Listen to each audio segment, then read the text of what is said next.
So no, I don't think it is. It really depends on where you are on your journey along, CECL implementation.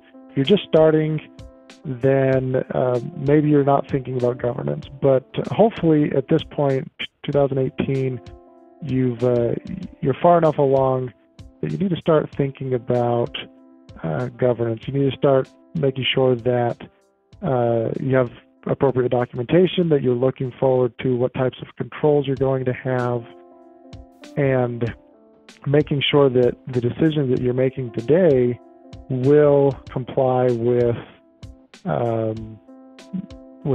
SOX and with internal policies and so on.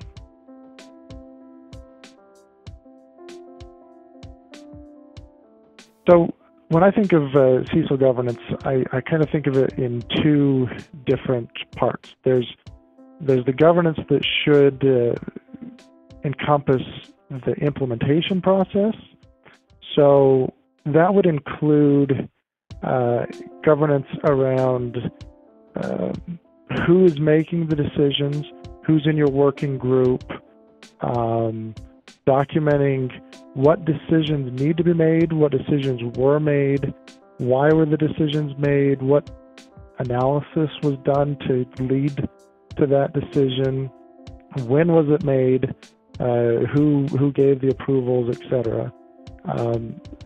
So I think that should be a really robust documentation exercise that you could hand over to the regulators, you could hand that over to the auditors, and they could understand the thought process that your bank went through to arrive at the decisions that you're going to eventually implement.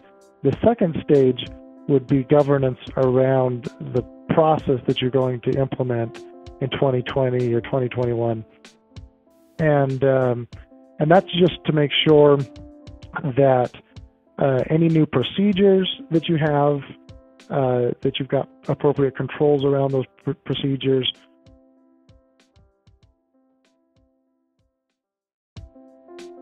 As much as we can document, and as I mentioned before, document why we're making decisions, what decisions we're making, who made them, when they were made. It's really going to be helpful as the CECL standard and the implementation progress is going to be reviewed by the external auditors. It's going to be reviewed by the regulators. It's going to be reviewed by your internal auditors, reviewed by model risk management.